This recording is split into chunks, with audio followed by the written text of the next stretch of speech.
Va a continuación a intervenir Miguel Ángel Álvarez García, doctor en Biología y director del Instituto de Recursos Naturales y Ordenación del Territorio, conocido como el INDUROT.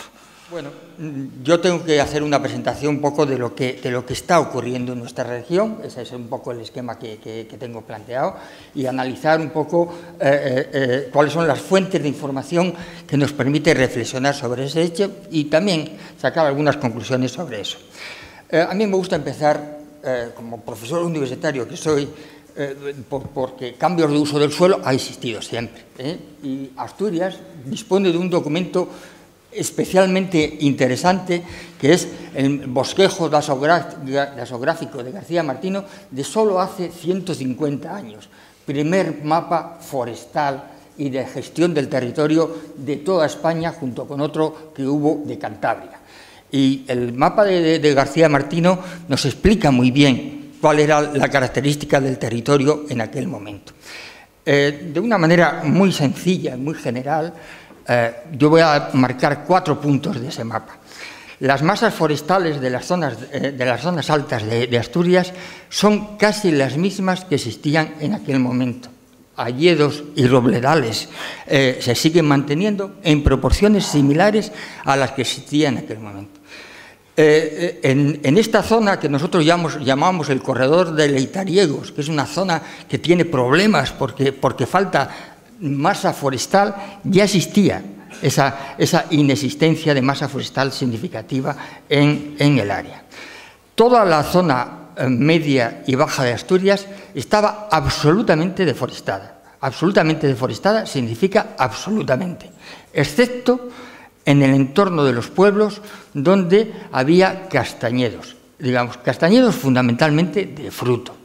Siempre en el entorno de los pueblos había pequeñas unidades de castaño.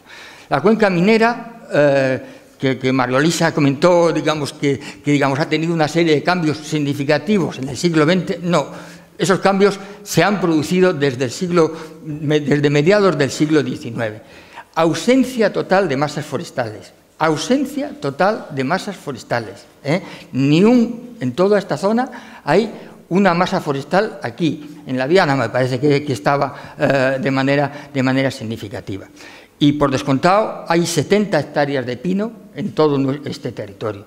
Un esquema muy sencillo nos da valores globales de esto. Y esos valores dice, tenemos 320.000 hectáreas de terreno cultivado. Cultivado significaba no prados de siega, sino cultivado en el sentido estricto de la palabra, casi todo lo que ocurría en ese territorio. 320.000 hectáreas de terreno forestal, en el que la mitad, 160.000, estaba ocupada por bosques, por masa, y el resto eran despoblados, matorrales, etcétera, etcétera, tal. Y, por último, tenemos una parte, otro tercio de nuestro territorio, que era lo que era terreno inculto, en el que estaba incluido fundamentalmente todos los pastos de las zonas de montaña. Bueno, es un elemento interesante de reflexión en relación con esto. Bueno, mucho más reciente, disponemos de otras fuentes de información. La primera significativa es el mapa de cultivos y aprovechamientos, del que no voy a hablar. Pero sí que voy a hablar de un documento realizado por nuestro equipo entre los años 89, bueno, en los años 90, que es la cartografía temática ambiental del Principado de Asturias, que no es otra cosa que un mapa de usos del suelo muy detallado, pero que está desarrollado con las nuevas técnicas de información y que, por lo tanto, está integrado en bases de datos territoriales que incluyen muchos elementos diferenciadores. Hay elementos de la geología del sustrato, de la topografía, de la planimetría, de litologías, calidad faunística. Bueno, digamos, puedes incluir en otras bases territoriales y, en consecuencia, en función de algunas cosas que, como comentó Paco Pineda, puedes interrelacionar esos usos del territorio con otros elementos de reflexión fundamentales para tomar decisiones en nuestro territorio.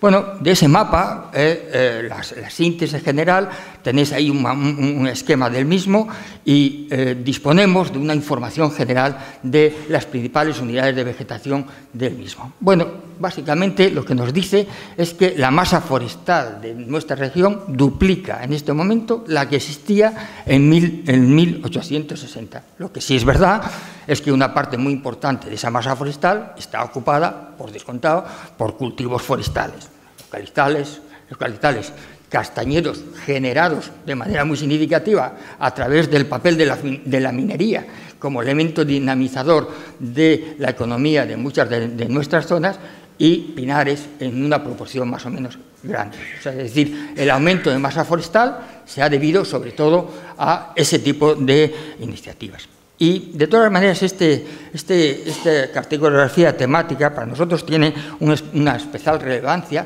porque, además de indicar la existencia de las grandes unidades de vegetación, nos indica también elementos puntuales de nuestro territorio que, desde la perspectiva de gestión territorial, tienen un especial significado.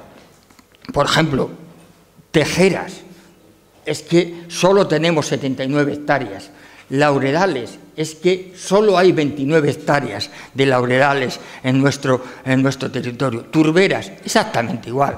Y, por lo tanto, ese tipo de elementos puntuales, significativos de lo que son la variedad de un territorio complejo como es el asturiano, pues es muy importante conocer dónde están y establecer estrategias de acción para mejorar su gestión.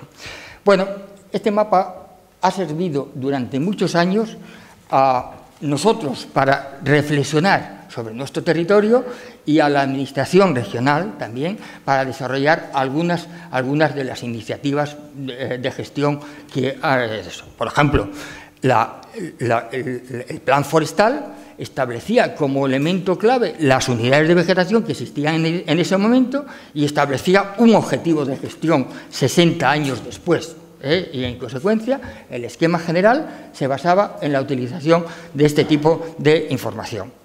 Para multitud de elementos territoriales se puede utilizar unas.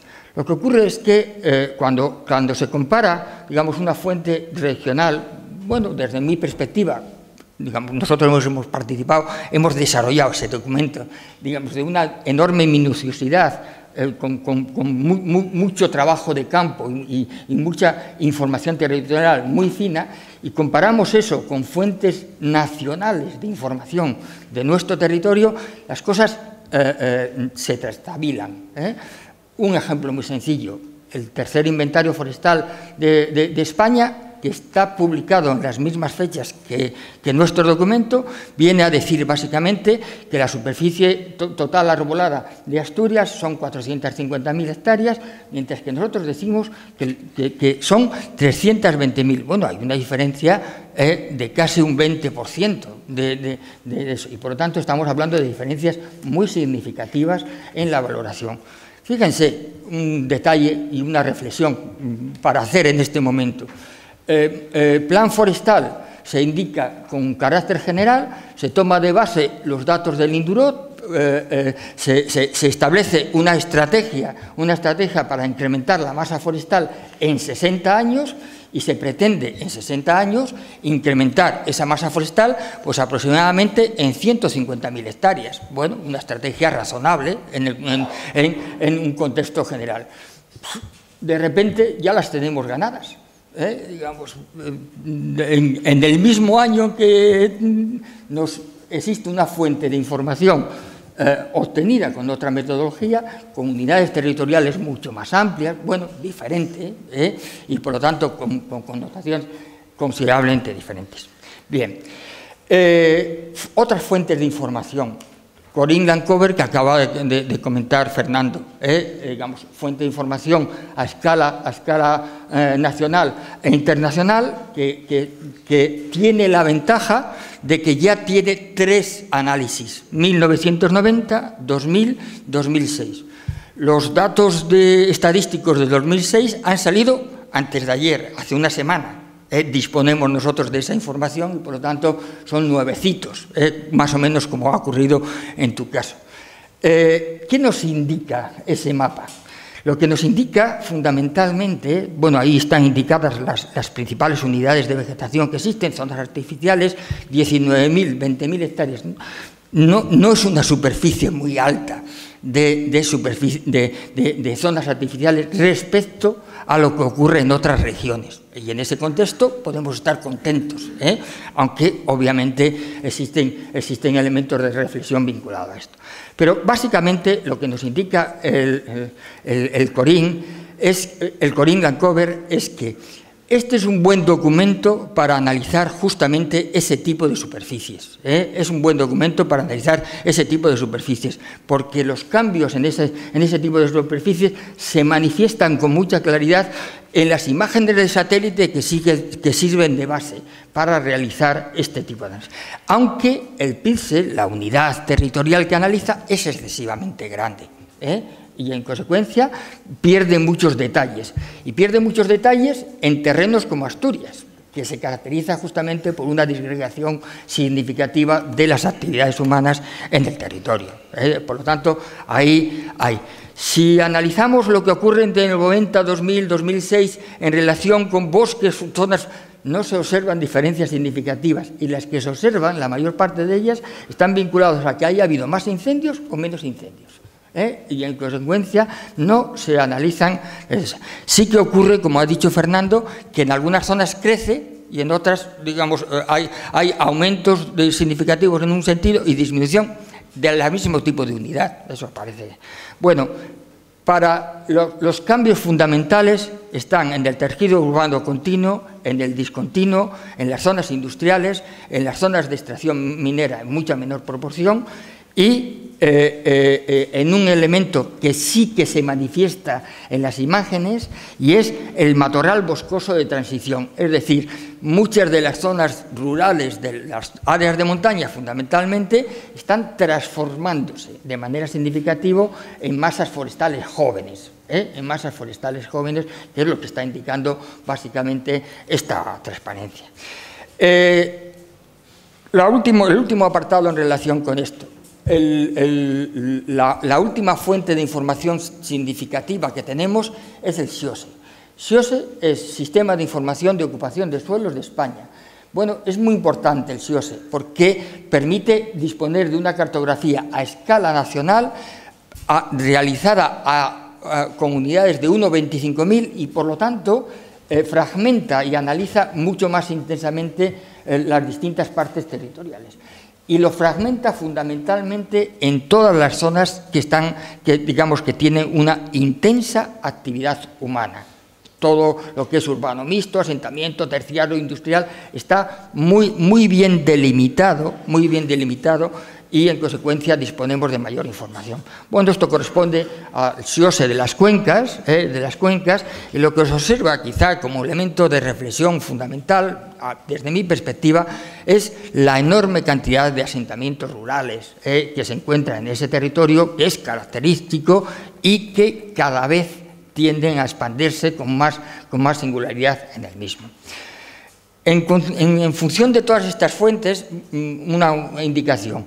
Las estadísticas del SIOSE saldrán este año, porque nosotros el documento técnico lo ha realizado nuestro equipo, pero es el Geográfico Nacional quien realiza el análisis global de encaje de las distintas provincias y comunidades, y en consecuencia no se dispone de esa información, pero se observan cambios significativos.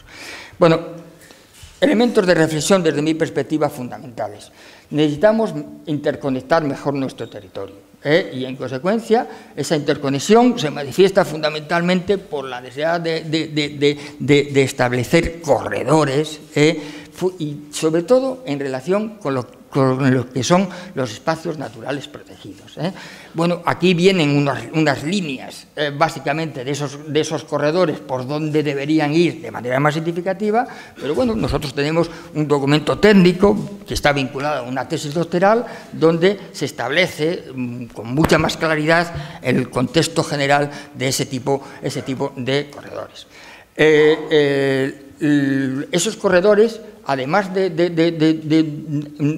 esos corredores, además de analizar la importancia que tienen las infraestructuras en ese contexto y establecer estrategias en relación con las infraestructuras para mejorar la permeabilidad ecológica del territorio, se deben establecer políticas sectoriales que permitan, de alguna manera, analizar fundamentalmente esto. Dos fuerzas o tres fuerzas que están produciéndose de manera significativa en este momento en nuestro. El despoblamiento del medio rural significa, como todos conocemos, una disminución de la actividad en muchas zonas y, en consecuencia, ahí hay un problema, y hay un problema de una gran magnitud. Una segunda fuerza que todavía no existe, pero que nosotros entendemos que constituye un potencial elemento que hay que tener en cuenta: los cultivos energéticos forestales, puesto que las primas vinculadas a este tipo de cultivos son espectaculares y, en consecuencia, eso va a generar en muy poco tiempo una actividad económica significativa, o puede generar una actividad económica significativa en la región, que hay que ordenar. Sí, sí.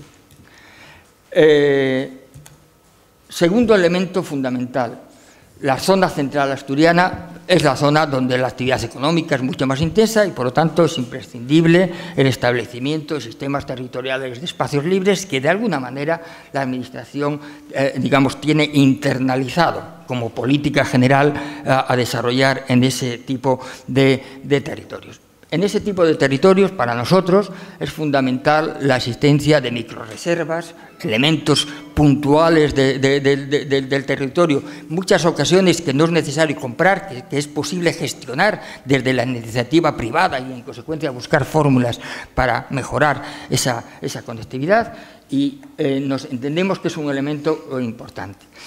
Otro elemento importante es que en esa zona son el concepto de parques perurbanos. Parques perurbanos son elementos de territorio con significativos valores naturales, pero que tienen, además, otro tipo de funciones muy significativas, de tipo educativo, de tipo social, de tipo cultural, etcétera, etcétera, y que en la zona central se pueden encardinar fundamentalmente en lo que son las 3 o 4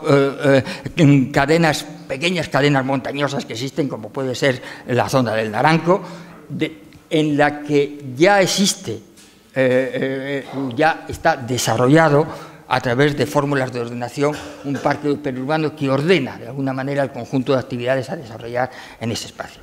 Y por último, ya para acabar en relación con esto, es necesario disponer de fuentes de información más fiables, de mayor detalle, para elementos significativos de nuestra actividad territorial. Un ejemplo muy sencillo: Corín nos dice que tenemos en Asturias 670 hectáreas de manzano. Nuestra cartografía dice que tenemos 7.000, hace más de 10 años que se ha desarrollado, y un inventario realizado este año nos dice que tenemos 10.200 hectáreas. Hombre, esta no está mal, os lo puedo asegurar, porque en los últimos años se han plantado muchísimas pomaradas, fundamentalmente en eje vertical, y en consecuencia se dispone de una información fiable. Y en ese contexto, desde mi perspectiva, es muy importante disponer de información de usos del suelo a una escala de detalle, 1 de 1000, como están desarrollando ya muchas comunidades autónomas